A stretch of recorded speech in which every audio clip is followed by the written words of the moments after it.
But I Yeah. took one directly from from the book this time, and it says it is important to remember, however, that you aren't really lacking money, you're not really lacking time or leadership. You're only lacking one thing, an idea. Never forget that as a society, we put men on the moon before anyone thought to put wheels on luggage.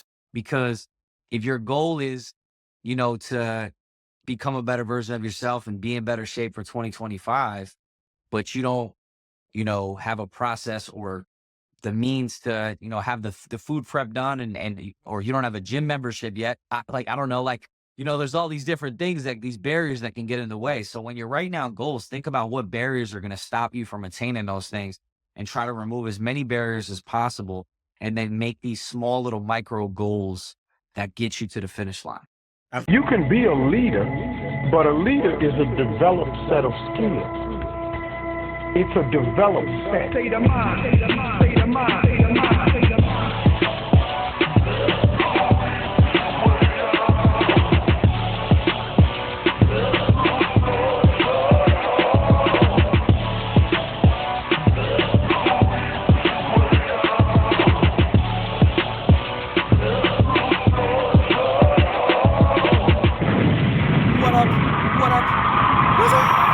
What's going on, good people?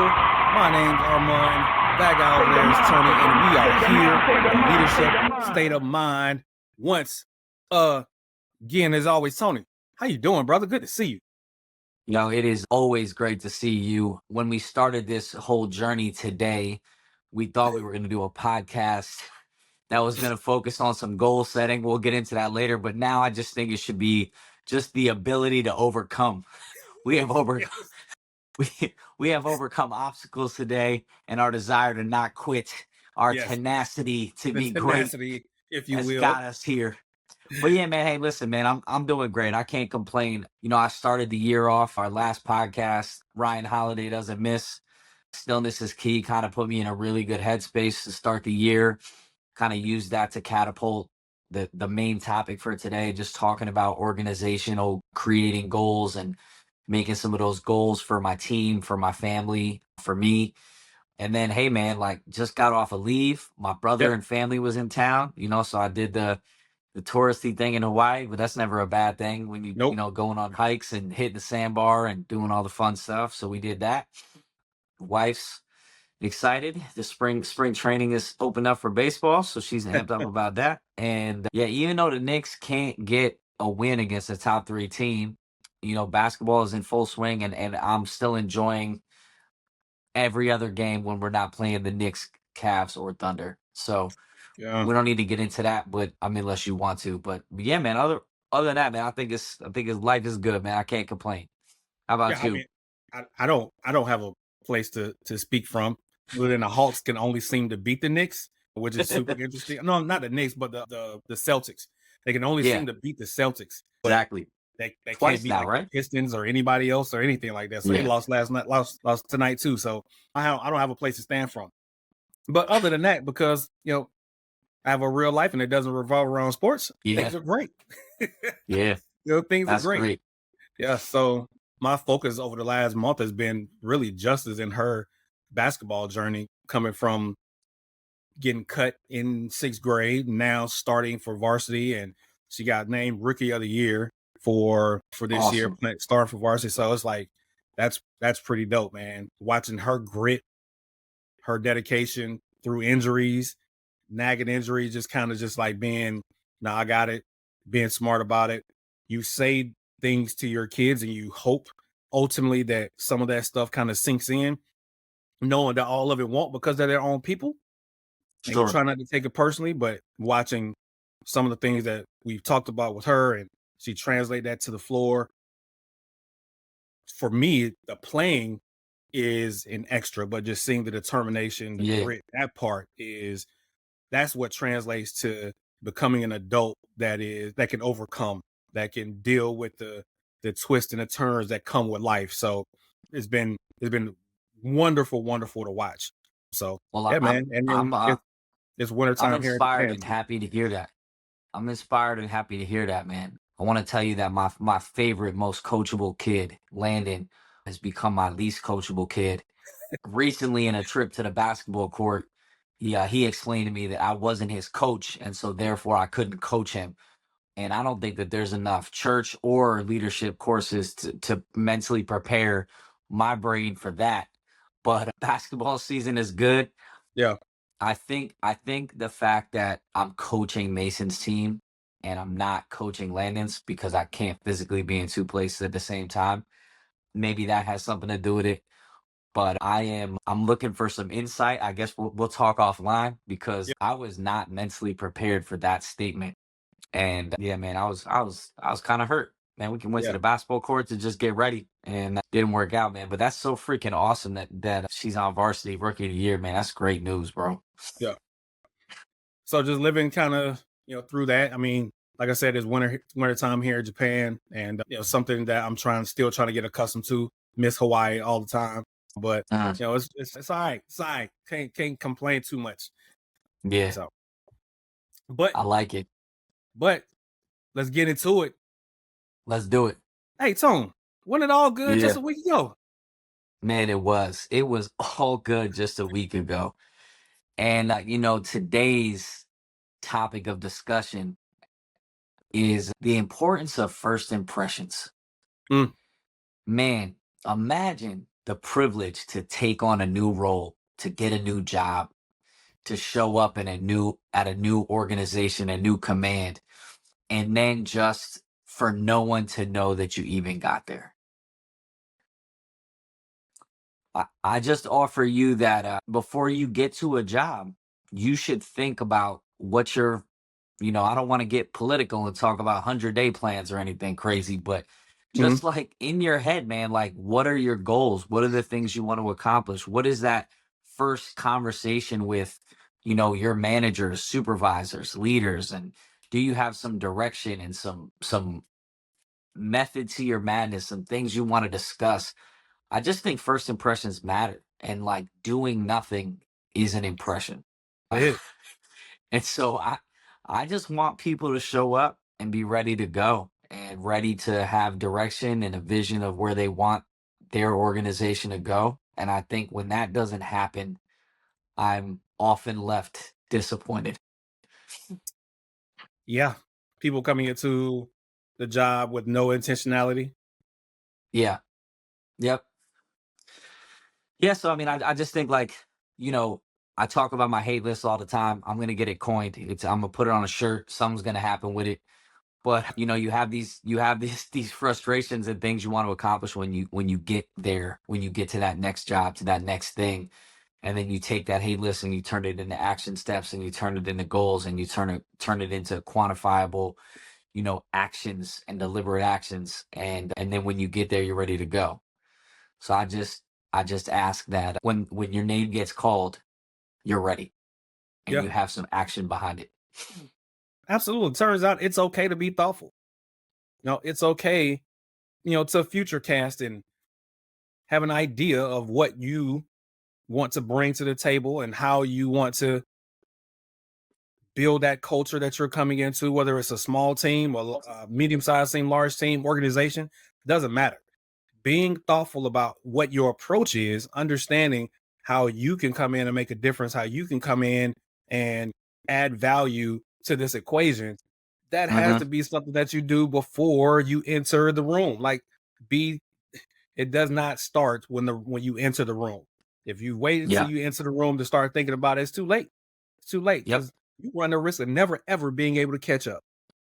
100%. Yep. So Yeah, man. What about you? yeah, so It was all good just a mine's week ago. What happened?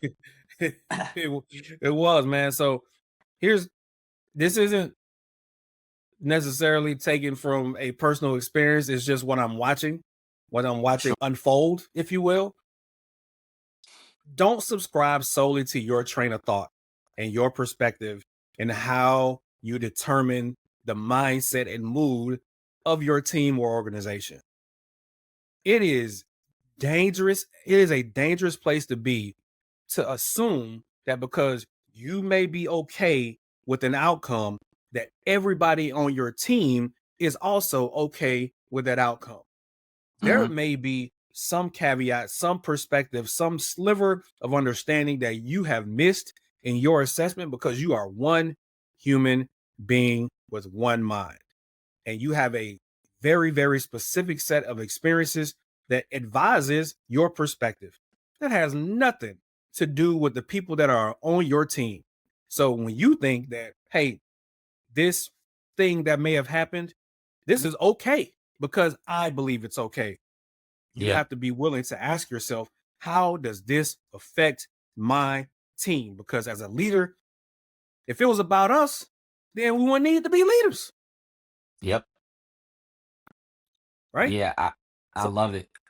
I also think it's the importance of having people in your circle that don't think like you.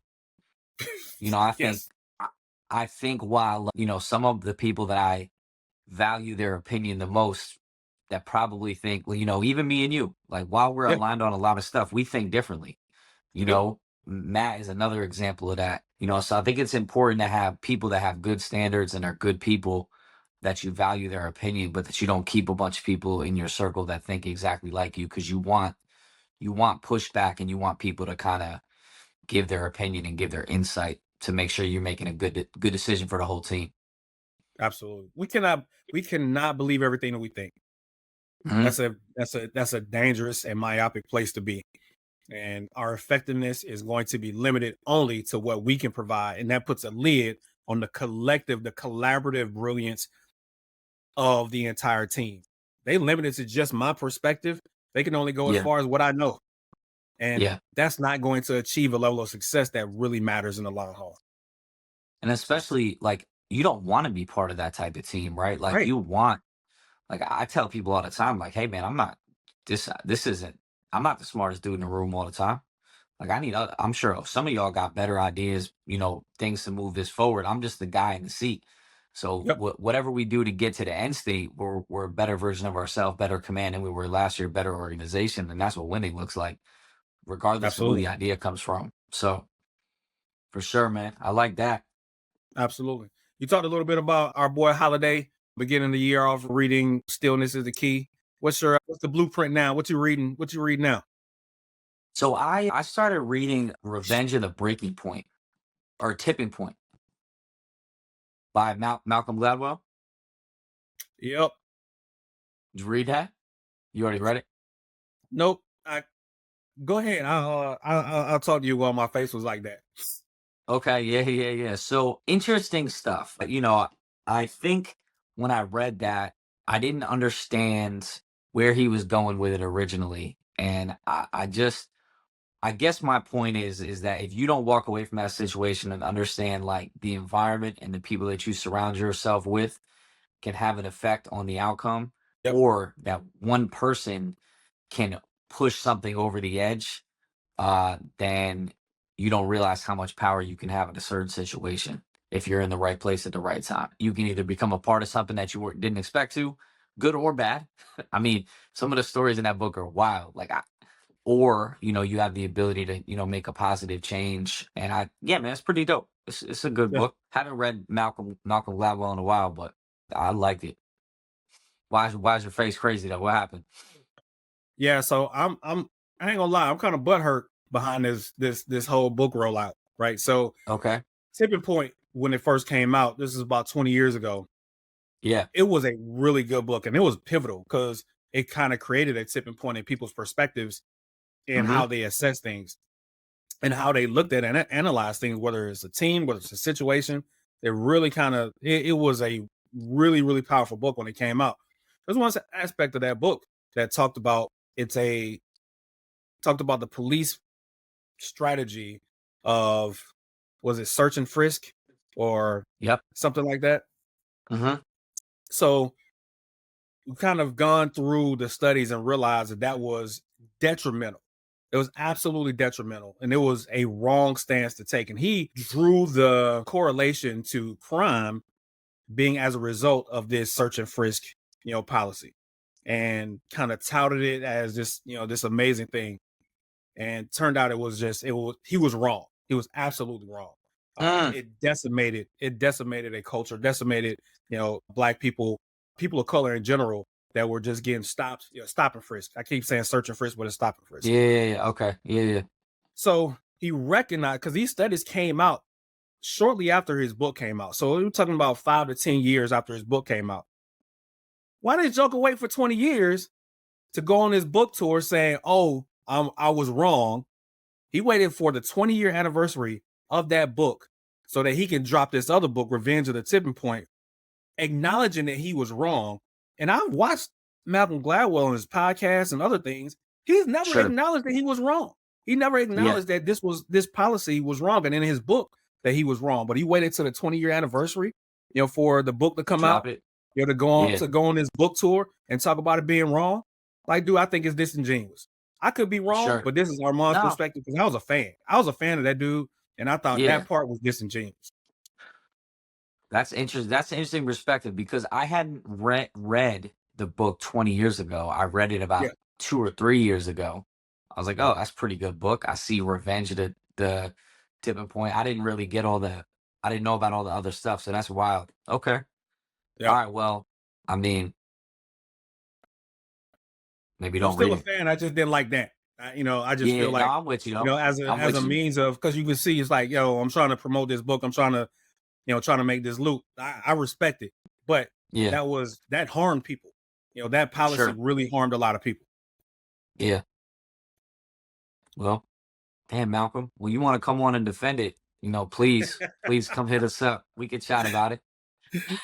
No doubt, no doubt. Yeah. So for me, what I'm reading is a book by one of my favorite authors by the name of Andy Andrews. The book is called The Little Things: Why You Should Really Sweat the Small Stuff. There's Mm, a story in that book where he talks about he's swimming with a bunch of high schoolers. He's in middle school, and one of the things they did in the pool was they tried to figure out who could come out of the pool the highest, right? So it's like who could jump out of the water the highest. And what people would end up doing was, just because they were tall and strong, they would, just kind of leap out. And he thought a little bit different about it, and he went all the way down, to the bottom of the pool and shot himself up right from the bottom of the pool, and he was able, to jump higher than everybody else. And everybody was like, "Oh, you cheated," and da da da da. But he changed his perspective. He altered how he saw, this competition, right? hmm Because there are no rules set. There nobody said you couldn't do that, right? Sure. Everybody was just doing what they saw other people do. And Yep. he was like, "Well, I'm not going to do that. There's another way to do this that's more efficient, that's better." So he went down and did this, and then everybody started to follow suit. But he talks about just a little small change in your mindset, just a little shift in how you approach things could really be the difference. And he gives almost a step-by-step guide on how to shift your perspective and look at things differently through some mental models called inversion and circle of competence, all these different things that exist out here to be able to see problems through a different prism, right? So it hmm gives you a different sense of how you can approach it. So that book is really dynamic, really good, and great stories. He's a phenomenal storyteller and relates it to just about anything tangible. But Yeah. yeah, I liken it to parables. He's like kind of a parable based writer, right? It's Okay. these intricate stories that reveal this lesson hmm that is really potent and is and really deep. And so it's a really really strong book. I love that. Now, is it all about like reframing and stuff like that, or is some of it just about like paying attention to the details and some of the smaller stuff to make sure the day Yep, to day is better? Yeah. it's both. It's both. Yeah. Yeah, I love that, man. I mean, I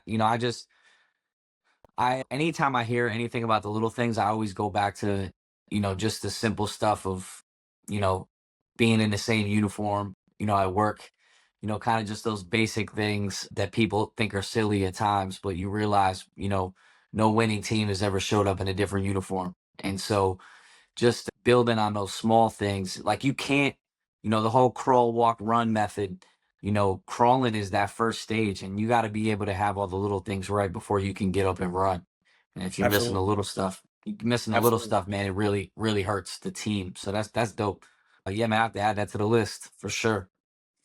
Yeah, because I mean, you think about it, man. There's this commercial. I think it's like a banking commercial.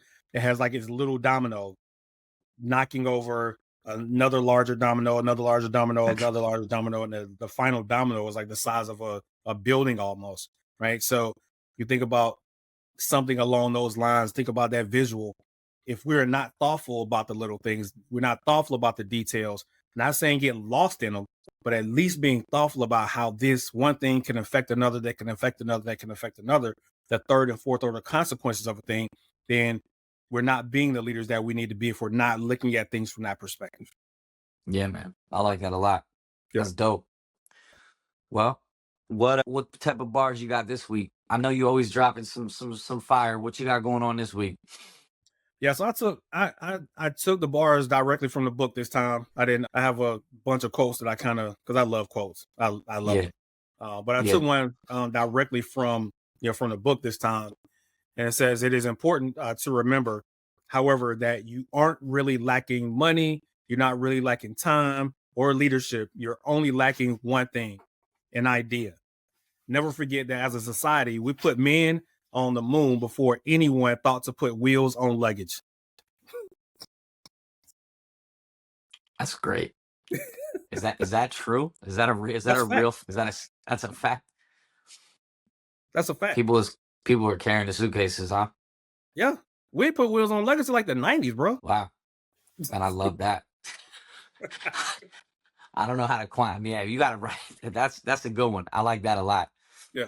Um, damn. All right. Yeah. Well, I did the same thing, bro. I took one from the book as well. Very short, but he says in the end, tipping points are the reaffirmation of the potential for a change and the power of intelligent action.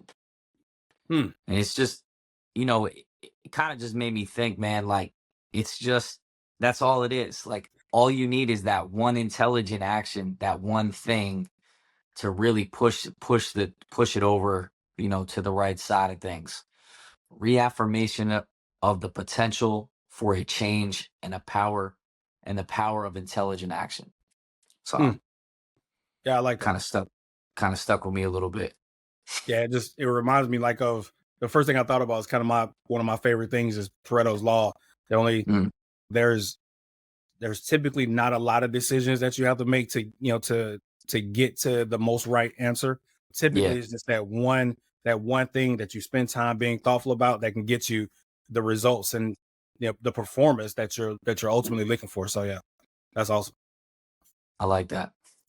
I like that. Not as funny as we put people on the moon before we put wheels on suitcases. So I'm not gonna forget that one. That one's in the Rolodex. It's like a core memory you just unlocked. No doubt, no doubt. Been thinking about that for a minute. Yeah. All right, man. So what's your tip of the week, bro?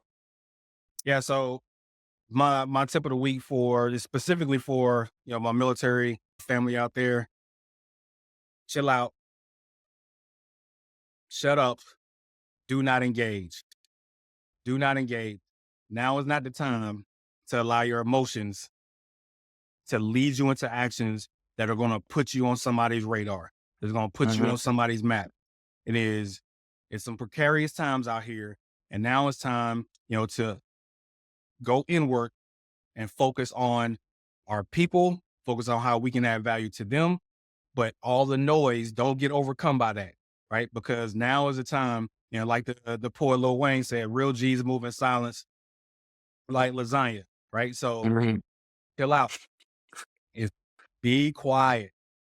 Yeah, Getting on social media, in this time is only going to put a target on your back, and it's not going to help the people that you're leading, right? I So know.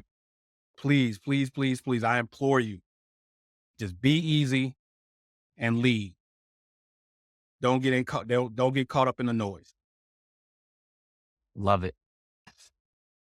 Yeah, I don't really know what to add to that. I'm with you. Choose your battles and Yep. choose your battles. Wait to see, where things go, and if you can affect change and you can help something, cool. But I think it's good advice right now. There's a lot of moving parts and a lot of stuff going on, and so kind of just wait some of this stuff out, see where we're at. Yep. But all right. Well, this weekend I posted something on the page and I said, you always make sure plug your phone in to make sure that your battery stays charged. So don't let your personal battery run out of energy. Self-care matters and it must be a priority, not a luxury. And so my tip of the week is, and always is, man, make sure you're recharging the batteries. Make sure you're taking time to prioritize self, whether that's needing to get a massage or going to a doctor or just eating clean or taking some personal time or having some family time, some vacation. I mean, whatever it is, we always make sure our battery on our cell phone is good to go before we leave. But why aren't we taking the same time to make sure that our personal battery is where it needs to be? Because how can we effectively lead the people that we serve at home and at work if our batteries aren't charged? And if we don't have people around us that we can communicate when we need to charge the batteries, then you need to work on that too. Because you got to be able to have someone you can be vulnerable with and say, man, I raise your hand and say, I need a break, or Yep. today's not a good day, or I need to recharge the batteries. So that's my tip of the week, man. Keep the personal battery charged. Yeah, I love that because I just told my chief of staff, I was like, hey, I got 30 days worth of use lose, which is not setting a good example for the people that I lead. So they about to get used. I ain't going I into the. like I'm not going into October with any. That's crazy. It's crazy. it. Yeah. Yeah, I mean, I don't agree with that. I got a I got a room. If you need a place to crash, you know what I'm saying? If you're trying to get out the winter, let me know. You and Ty want to come through once basketball season ends, you Yeah. know? I ain't going nowhere without the family. I ain't going nowhere without the Okay. family now. Yeah. Yeah. They All gotta right. come. Well, I I mean, mean, they can I, come. So yeah, they certainly can. We figured out, man. I just have my brother and his 3 kids in the crib. We'll figure it out. oh yeah. We'll be all right. Yep. All right, man. So you ready to get into this main topic? Absolutely, absolutely, man. We're about to dive into, the what we're going to be talking about today. I'd say this is what makes us tick. This is how we earn our money as leaders, right? Is how we plan, how we communicate expectations, right? How we take, the things, ideas that we have in our head and communicate that, transform that vision, really into action. And we're going to be talking about the art and science, of goal setting, developing yearly plans, monthly plans, daily plans, hourly plans, if you got to go that granular, a subject that blends the professional and the personal, right? Because that's the balance that we're trying to strike as leaders, right? If I give 100% and I put all the plans in just the professional side, right? I got a whole personal life that I'm rejected. And that Yep. does not work, right? I always tell people at some point the Navy going to kick all of us out. That Mm-hmm. organization that you're in, gonna kick all of us out. You want your family on the other side of that with you. So it's important that those professional and personal, goals are aligned. And we want to be talking about, what's the best way to do that. Because when you're stepping in, whether you're doing this for the first time in leadership or you've been doing this for a while, it's always a good time, to reflect, to go back and make sure that your goals, all the things that you're setting for yourself, for your team, right? Because sometimes your team may not even understand how to set those goals, may not even understand how to project for the future, or use a framework to build a monthly plan for their team that they're leading. So you're going to have to set goals for them too. We're going to talk a little bit about that so that you can unlock the performance, that you're hoping to get. Just think about it. Imagine, being able to start your year with a clear, defined plan, clear, defined vision that propels you forward. There's nothing better than that. There's nothing better than that Mm-hmm. because you can truly assess from that point. Hey, where am I at versus what I wanted? Do I need to shift? Do I need to change? Do I need to reassess based on, some curveballs that may have been thrown into the picture because life will do that. Right. So that's Sure. what we're going to be talking about, today. I'm going to open it up, kind of with a question for you, Tom. Right. So thinking about our newest leaders, how can emerging leaders and new leaders ensure that their team and even their family are on board, with their long-term plans and aspirations? What's the best way that you've seen to kind of interlock, those things as you're building your plans for the year, for the month, for the day? What do you think? Yeah, man. So imagine a situation in which you tell your spouse, hey, we're gonna take a 3-day 3-day trip somewhere. No kids, no distractions. And on this trip that we're going to take in 2 months, I want you to write down all the goals you want to accomplish for next year. Personally, professionally, I want you to think about vacations. I want you to think about, what you want to do for the kids, things we wish we want to do better, things me and you need to do better, right? And then what you want to do for your business, for your company, for your organization. And we're going to have a couple months to just think about it, write down some goals, and then we spend a weekend discussing it. Whiteboards, some champagne, some conversations, right? Who knows, right? Whatever comes up.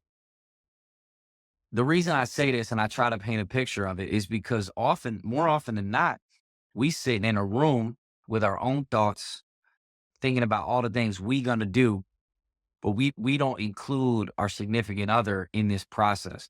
And so if you have this lofty goal, Armon will get into audacious and lofty goals later. But if you decide on a Tuesday that you start in, a watch company in January, or publishing a book, or running a marathon, right? All these things that requires time that your significant other is not used to you taking to do something. And so my argument is rule one is I need my other half like aligned with the things that I'm trying to accomplish so that it does not become, instead of her being with me, she becomes against me.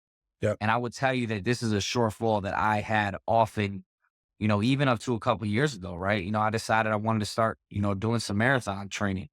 I said, hey, I'm gonna run a marathon. We didn't talk about that. I mean, you know how many hours going to training to do a freaking marathon? Like, it's a lot. And so my I wouldn't know. weekends was I wouldn't know. I got it. Yeah, I understand. But my weekends was getting shot, right? And so, when I told her I wanted to run one more and it was going to be, out here in Hawaii, fourth biggest, marathon in the US, we discussed how we were going to make that work without impeding on each other's time, right? And so that meant a lot of early runs and a lot of early wake ups for me, but we got it done. Yeah. And so, to answer your question with trying to paint a picture is step one is there's no separation when it comes to personal and professional goals. There's just not, it doesn't exist. And if you think it exists, it does not.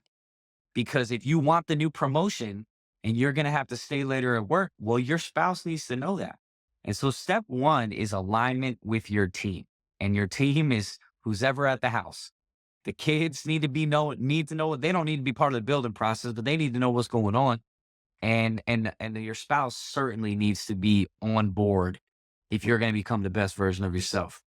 So that was a long answer, but I was trying to give some context for the people. Hopefully that makes sense. Yeah, I mean that's exactly what I was thinking. I didn't think there was a separation because early on in my career, I thought there was a separation. I thought there was professional side and personal side, and I made some decisions that directly affected personal lives of the entire family. And it was like, what are you doing? Right. So I prefer that the good people out there listening would learn by us communicating our Please. errors, Yeah. our failures along the way, our missteps along the way, so that you don't have to do that. Right. Because it's a collaborative thing, whether it's your team at work or your team at home, those things, there's no separation, right? As you're building that, whatever process you're using, whether it's SMART goals, fast goals, or whatever those things are, as you're building your framework for the month, for the year, whatever, there has to be that conversation. There has to be that collaboration, and that overlap, that interlocking with your personal goals. One of the things that, being Todd even just talked about was like, when is the best time to have a conversation, right? Because we collaborate not just, in life and as Sure. partners, but as business partners, right? So Yeah. she's more of an early riser than I am. And, so we talk about, hey, when is the best time to collaborate to talk about what we need to do next for the business, right? To make us more efficient. So that conversation always has to be ongoing. The lines of communication always has to be, open to talk about how you're going to plan more effectively going forward. So, yeah. Love it. So when it Love comes it, to, man. what about you when it comes to goal setting, right? So how do you differentiate, between setting those lofty, like you talked about with me, those lofty, inspiring goals, but also ensuring they remain attainable? Sure. Yeah. So I think for me, the process, I like to start with just brainstorming, right? Like I need to know what it is, all the goals that I want to accomplish, right? And that should just be free reign of thought, right? You don't want this to be limited to like one day, 1 hour, 30 minutes, right? Give yourself a week or two and kind of revisit it every night before you go to sleep or in the morning, whatever your thing is. What are some things you want to accomplish this year to make sure that this year is better than the year before? Then the next step is kind of breaking those apart into, daily goals, monthly goals, quarterly goals, yearly goals. And I'll kind of just break it down, right? Because if my goal is to make sure I take my dang vitamins every day, right? I'm getting older now. I got to make sure the multivitamins are there. Like as silly as that sounds, or I want to make sure I'm drinking the right amount of water every day. Whatever those simple daily goals are, then that's going to go all the way to the left. And the bigger, loftier, goals that are going to take a year are going to go to the right. And so I really just like to brainstorm.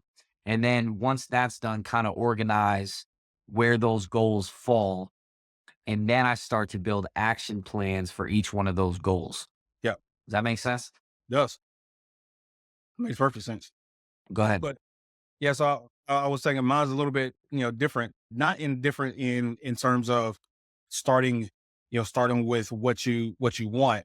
I kind of start with my values. Like what do I value the most? Yeah. And that changes over time. What I value when I was 20, is not the same, at 45, right? So that those things devise what how I structure those goals. So right now, just thinking about from a turn, I'm closer, closer to the end, than to the beginning. Right. So what hmm I'm valuing now is how can I set, my family up for, Yep. for success, in the future. It used to be, how can I advance? How can I do these things? How can I get to, chief? How can I get to senior chief? How can I get to, right? And met those goals along the way. Well, there's no more advancement, in this place. Right. But Sure. but the focus doesn't change in terms of being able to add as much value as I can to the people that I lead, because that is something that I value. But interwoven into that is, all right, now I may have valued more going hard in the paint, for the Navy. Well, now that's coming more to an end, right? So what I value now is going to inform what those goals are, and then building a plan to meet that. That makes sense. It's Yeah. the same thing that I 100%. I think. mean, well, no, I mean, I just think it's important to notice that, or to state the fact that like your goals have to align with your values, right? Yeah, Like if you don't have some family pillars or some type of philosophy that you believe in or values, that ground you, you should certainly have those to make sure that those align with, the goals that you want to have. So I think that that's a great, point. And then once you kind of know what those values are, know what your focus are, I thought you were going to say time, because I think that's one of those things that, I'm trying to maximize my time. My kids are at an age now where they need more time with me. And so yeah, I have to, yeah. I have to give up some of my personal goals and things I want to accomplish to give them what they need for their growth, for their future success. So, you know, writing down what really matters is important for goal setting, right? Because that can kind of align what your priorities are or help you shift, right? Like if your priorities are time and spending time with the family, but you want to get an education, well then maybe you're going to have to not prioritize sleep for a little bit. And you're going to have to, do some homework after the kids go to sleep or before they wake up, or your desire or passion is to get in better shape. Well, then maybe that means the alarm clock's going to go off a little earlier and you're going to have to get that workout in before the work day and not after. So that way you can be home with your family. Right. So it's a great point to reference, the values of what really matters, because then this creates the habit, right? Make no mistake. No goals happen without consistency, right? They just don't. Like if you want to know your number one attribute to have these goals, it's being consistent, and so while this podcast would be equally beneficial in January, what we want to really do is talk to the group of people that wrote, maybe they didn't write down all the goals that they needed to, and now they feel like they missed the mark in the first couple months. Well, it doesn't matter, right? Yeah. Like it doesn't make you a failure. There's a lot of time left in life and in the year for you to reassess. And so now you've tried your way. Now maybe you check out the podcast, listen to some of the methods that we're doing, involve your spouse, significant other in the process, and then work on brainstorming, knowing what your values are. And now you start to see a repeatable process. And then I think we can work on the consistency and how to make it attainable. But I think it's a great point to reference the need for understanding what your values are, what really matters. And I wanna kind of go a little bit back Mhm. because I don't want to gloss over the point that that Tony started with when he says write down your goals. Like Sure. actually grab a pen, Yep. get you a moleskin of some sorts, and write it down. This is not us talking. This is science talk. You are Yeah. 47% more likely to achieve your goals if you write them down. Uh, Over half. That's a considerable amount, right? So increasing the chances of you achieving the goals that you have. So you can't, I don't want us to gloss over the fact that writing down those goals. I always have a moleskin with me, always writing my goals down over and over and over and over and over again. So that point I think is hugely important. yeah. And not only writing it down, but as you continue to go through, each week, each month, like you got to revisit them. You know, we've talked about getting things done and kind of my methodology for organization and planning that I use. It talks a lot about making these, 20 foot, 30,000, 40,000, 50,000 foot views, right? Where you have like these, goals from 20 to 30 years from now, goals 1 to 3 years from now, 3 to 5, 5 to 10. And, in all those, like you want to revisit those, right? Like you need to be looking at what those goals are because some of those things might change. Some of those values might change. And so you might Yep. need to pivot there. So yeah, you got to write them down. I think Armon would tell you vision board is a real thing. So Yeah, get it visual. There's some absolutely. guy out there, man. I forget. He's an entrepreneur. He's everywhere. He's selling Joy told me absolutely not when she put it up in the house, but it's called like a big ass calendar or something like that. You know Oh this yeah, yeah, dude? yeah. Yeah, I've seen that. I don't know who it is. I know who you're talking about though. I've seen it. Yeah, I mean, he seems like a successful entrepreneur, but his Joy said that was not gonna fit in the decor of the house. So I wanted one. And the reason I say that is because, you don't need to follow this guy to get this calendar. But the point is that he has a calendar and he writes his goals out and then like has deadlines and just gives a lot of visualization to the process. I thought it was pretty cool enough that I wanted to buy it and not cool enough for it to be in my house. So I'm just stick with the tried and true method book. So I think we've actually found a place where Joy and Ty differ because Okay. Ty absolutely wants that big ass calendar, and it's called big ass calendar too. That, So I want it, but there's no. yeah, yeah. So, but we are okay. still in Japan on Well, the house when you, of a shack, size of a when shack. you, So trying to find a wall big enough for a big ass calendar. Yeah, well, well, you tell Ty when she gets to the next house and she puts that calendar up. I'm jealous already because I think the only way I'm getting a big ass calendar is if I and get my own office, and so I yes, I, yeah, I might be building a house just so yeah, I can have a big calendar on the wall. But yeah, yeah, man, again, it goes back to visualization though, right? yeah, And being able to yeah. kind of see I mean, those goals. I just think about the term out of sight, out of mind. And Yeah. it is real. It is real. It is real leaders. It is real. It is real out of sight, absolutely out of mind. So Hmm. keeping those things in front of your face, keeping your goals, keeping the status of them, keeping that progress in front of your face, I think that is that is that is key. That is key in the ultimate achieving, of set goals. But sometimes, right, we all and we know, you know me. I will tell you that the negotiating, I guess, from the lofty, to whether or Sure. not it's actually attainable, I struggle with Uh-huh. that. I Yeah. struggle with it. And I think along the way in setting goals and the collaboration having somebody that you're accountable to, right? And it may not Hmm. be your spouse, it may be a friend, it may be somebody that's like-minded, but having somebody accountable, to, hey, just so you know, you can't do that. That's that like you physically don't have enough time in the day to pull that off, right? Yep. You need to reassess, because I am the person that will come up with, hey, I'm going to write another book while also, running an organization full time, trying to go to school, trying to like do all these things, right? I'm like, yeah, I can make it happen. All I need is 15 minutes a day. Come on, Yeah. man. Come on.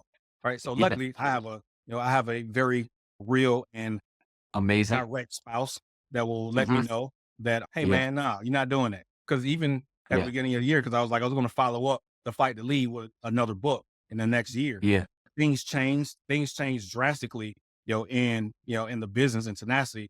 And I was still on that same kick, even though all the time that it took to do that. So like, that's not realistic. That's not real. That's not Hmm. attainable. So go back to the lab, reassess, and I'll do that down, further down the line. Sure. So there's really no rush. Nobody's like out here clamoring for, man, when you go drop that sequel? Ain't nobody out here that. So Just there's no me. rush, right? But being smart, being lofty and being smart though, right? So that's the place where for me, I struggle because I have some very, very lofty goals at all times. But that's the usefulness of being accountable to somebody else. It doesn't have, like I said, it doesn't have to be a spouse, it could be a friend, it could be a parent, it can be somebody in your life that knows you, that understands your values, that can help you along the way. Yeah, man. I mean, accountability is key. I love that point. I think that you have to have people around you that know you well enough. Obviously, Ty is quick to tell you what it is and what it's not. So you have that, but not everyone does. And so you got to have somebody that you can count on to kind of keep you in the right place and make sure we don't want to say that you can't be audacious, and we're going to talk about having those audacious goals and those big goals, but they have to be achievable, right? I think me and Armon were joking before we started recording, right? Like some of us, like if me and him was trying to build a house, I'd be trying to get the floor plan, and he'd be planning the first party, right? Like that's how far ahead he's thinking, and I love it. I love him for that.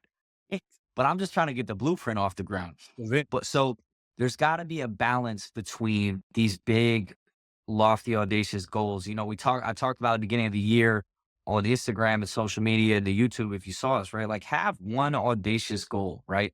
Set something that's out there but is attainable. And Yep. then the rest of the stuff, you gotta have a couple things that you can do and then build the processes to be able to execute them. So Yeah, I would tell you, man, one of the things I've learned that is an unlock key for, those audacious goals that I set is loving the process, the mhm, step-by-step process, knowing, hey, this is up here, is a goal, but the process of getting there is is deriving the joy out of the process. Because if you derive the joy out of the process of getting there, that also increases the likelihood, of getting there as well. So it was early on, it was more, so I'm gonna set these goals. I'm gonna set this goal up here because, yeah, somebody may have told me I couldn't do it. And I was running on, this negative energy because somebody told me I couldn't do it. Hmm. I believe that fuel has a limit, right? sure. That fuel has a Yep. limit. When you set these goals that are lofty, but there's joy, there's love associated with it along the way, Yeah. that's infinite. That's Hmm. infinite fuel, right? Because Yep. you love the process and you're not going to bemoan it. You're not going to struggle as you make those steps. You're not going to be discouraged because you still have that joy and love along the way. So that's been really the unlock key for these audacious goals. I love it. Yeah, man, I love it. I think, as you guys are continuing to listen, right? Hopefully you guys are putting together some stuff, some notes, right? So first of all, make sure that you know what your values are and what it is that you care about. And then use that to brainstorm and kind of write down what these goals are. Write down, not just think about, put them on paper. Have someone that's accountable to you that's going to then hold you accountable to make sure you're doing those things. And then once you've done all that, now you can kind of build a roadmap of what that looks like and make some short attainable goals. You can't write a goal like this. The best example I can always think, the one I always think of is weight loss, right? Cause I feel like that's the one that's like tangible and easy to like kind of talk to. Yep. So if you say my goal is to lose 50 pounds this year, okay, that is a goal. But how you get there, there are a lot of micro goals that have to take place for you to get there, right? So if the goal for the first month is make it to the gym 5 times a week, then that's a goal, right? But back it up further. How long are you going to be at the gym for, right? Is it 30 minutes? Is it 45 minutes? Is it an hour? Is 5 times a week attainable? Should it be 3 to 5, right? And so then it's like, all right, if we're going to lose 50 pounds, we got to eat better. So when are we meal prepping? What does meal prep look like? Do I have the Tupperware associated with the need for the meal prep? I don't know. Like, and then so you walk all this stuff back and it's like, okay, so I need to meal prep on Sunday to make sure that I have all my food ready for the week. And I need to make sure that all my laundry is done on Sunday. So that way I have all my gym clothes ready for the week. And then my gym days are going to be this day, and this day, because this day I got college and this day I got church. And then you build this plan out and it becomes short, attainable goals for every day. Yep. And that analogy, hopefully, you can take to any one of your goals and then back it up to make sure that you don't set yourself up for failure before you start, right? I know that if I'm going to eat right, eat clean, and work out, step one for me is always in the kitchen, always food prep, right? It just is. And so I know if I'm food prepping the food, that I'm ready to execute in the gym. So think about what those goals are and kind of walk back where it starts and what you can't mess up. Because if your goal is, to become a better version of yourself and be in better shape for 2025, but you don't, have a process or the means to, have the food prep done or you don't have a gym membership yet. I don't know, there's all these different things these barriers that can get in the way. So when you're writing down goals, think about what barriers are going to stop you from attaining those things and try to remove as many barriers as possible. And then make these small little micro goals that get you to the finish line. Absolutely. That was brilliant. I hope y'all writing this stuff down. Hope y'all writing this stuff down. So I did want to ask you one other thing though. So as we're, setting these goals, sometimes as leaders, we try to do too much, right? Yep. What advice would you give to someone who feels overwhelmed, by their goals? By their own goals? Yeah. Yeah. My advice to you is to reassess. If you I think if you write too many goals down and too many things that you want to accomplish, and now you're taking away from some of those goals, then maybe it's time to pivot and to move some of those goals a little further out, right? If you think that they're not attainable, or, you just gave a great example, right? Like you're trying to be back in school, like everything that happened with tenacity, plus your actual job. Your daughter's now in basketball, which requires time and energy to be into that. Yeah. So the book's not going to happen. Now, it doesn't make you a failure as a person. It Yep. just means that okay, maybe this goal was too lofty right now. Yep. But we're going to move it and we're going to put a pin in it and move it here. And so, if you're at work and you're like, oh man, I bit off more than I could chew. I think step one of that is being vulnerable. And then step two is communicating to, either your boss or your team and say, hey, I'm looking at this and we set this goal and we're a month in or 2 months in, and there's no way, this goal was too lofty. So what can we do to lower the bar and make sure we're better than we were last year? And then that goal for this year is going to be next year's goal. And, I really want you to comment on that, because I know you have a million thoughts going through your head. I don't want, but my point is the whole purpose of setting goals is making sure that they are attainable. They can't be so easy that it's not a goal, but it can't be so hard that it's unachievable, right? If you've never ran a marathon, you're not climbing whatever that mountain is, Everest, right? Yeah, Everest is not happening this year, right? So like, let's start with a 5K and a 10K, and maybe Everest is a 5-year plan. But yeah, I mean, I know you got something to say. I don't want people to think like if you're make your goal too big that you quit. That's not it. I just think you got to be able to look at it honestly and then make an assessment if you need to tweak it. Yeah. Is for me, it's just I think the number one hindrance to goal accomplishment is self-judgment. Sure. It's self-judgment, Mm, right? okay. You get to a place, and going back to your analogy with weight loss and working out, going to the gym. You have a situation where you may be too sore, you don't get up that day, and now you feel bad because you didn't meet your day. And Yeah. because of that self-judgment, that shame is kind of built in. And now I done lost my streak. And very rarely do people pick back up on that journey because of that self-judgment, because we don't give ourselves grace. Right. Yeah. And the thing that we have to remember is that failure is an event, not a person. Right. So Mm, we are not failures.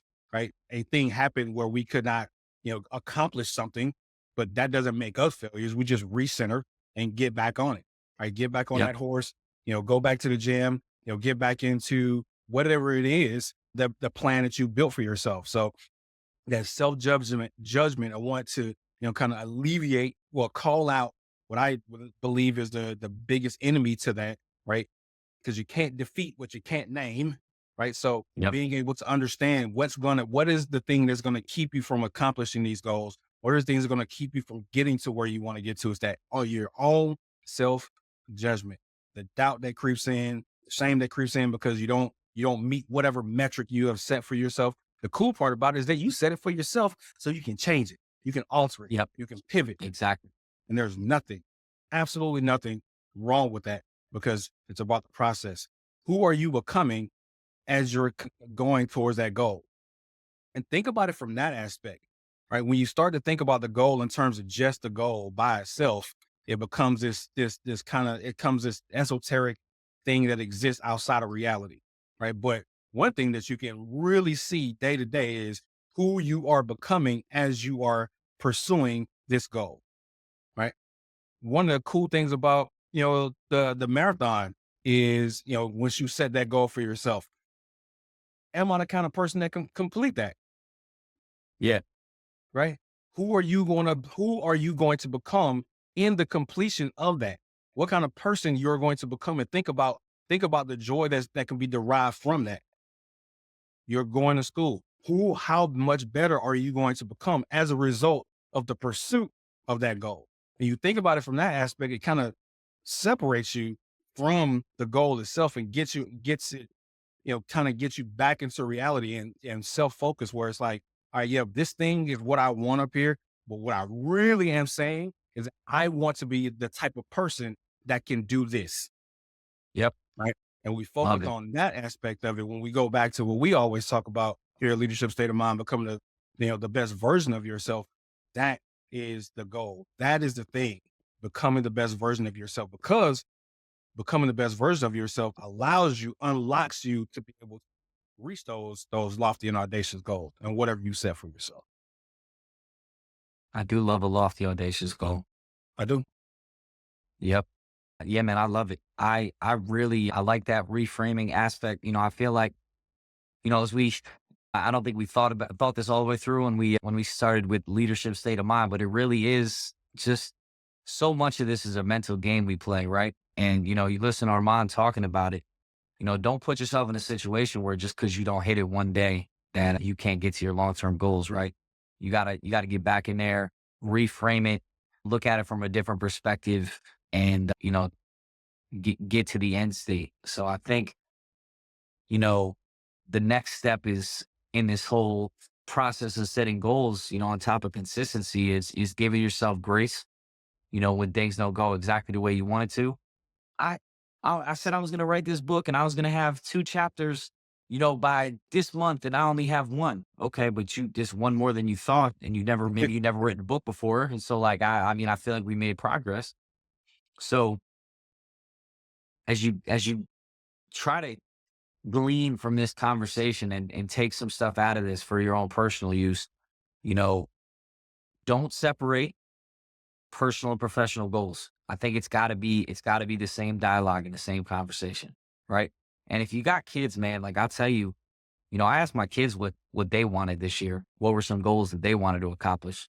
And it was like some just more family time. They said they wanted to do like some vacations and stuff. And so we me and the wife talked about like how can we make that happen?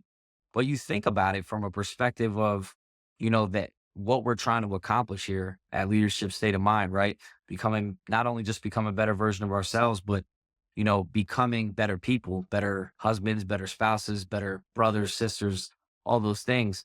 If your kids feel like, your mom or dad is Superman or whatever character you want to use, Captain America, and you're hitting those goals that they said were important to them, I mean, what does that do for your family dynamic? And I think that's important to make sure that, when your kids get to an age, at least involve them in the conversation after you and the wife have had it or the spouse to make sure that, it kind of all aligns, man. Yep. Absolutely. Absolutely. I thought when we started this conversation, maybe we'll get more granular, but I think that as we continue this conversation about planning, I think it may be useful for us to kind of release or, generate, something for the people, kind of a framework, for Sure. combining our planning methodologies. If, we, combining, 50 years worth of leadership experience and planning, you take, the lofty aspects of, kind of how I approach things and you take, Sure. the step-by-step granular method where Anthony approaches things. I think there's some in the middle, some perfection that exists in the middle of that, right? So I think it may be useful for us to kind of maybe drop, put something together and and make it available. You know, just like we have the 10 leadership laws that's out right now. What do you think? Yeah, man. I mean, I love it. Definitely comment. Let us know if that's something you want to see. We can put something together. And yeah, for everyone that downloaded, I just had someone hit me up yesterday saying that he's got it saved on his desktop, pulls it up every day. That's part of his process right now. So That's what's thanks up. for everyone that downloaded the 10 leadership commandments. But yeah, man, comment in the comments if you want us to build kind of a framework for you to teach you how to, build these goals. And I agree. I think between the two of us, we could certainly balance each other out and build Yep. something that's pretty effective. I probably need to be more audacious, and I think together we could build something pretty great. So I like that. Absolutely, absolutely. And as always, please, please, please like, comment, share, let your folks know. If we're not meeting the mark, let us know. We love feedback, right? So, as we conclude this conversation about, setting these goals, we all have goals for ourselves that are, in our head. Get them out of your head and Hmm. get them tangible so that you can see them, so you can go back and assess yourself, pivot if you have to. Don't judge yourself for not meeting where you think you should be. You get to determine that. So, leadership state of mind. Tony, got anything else for the people? Nah, man, I just always appreciate all the support. Please continue to like, share, follow. Check us out on Spotify, YouTube, iTunes. Come check us out, man. We love to see some comments, some dialogue. If y'all have topics and things you want us to talk about, let us know, man. But always a blessing to be chatting with you. Oh, I appreciate the conversation. And yeah, man, until next time, peace out. Peace.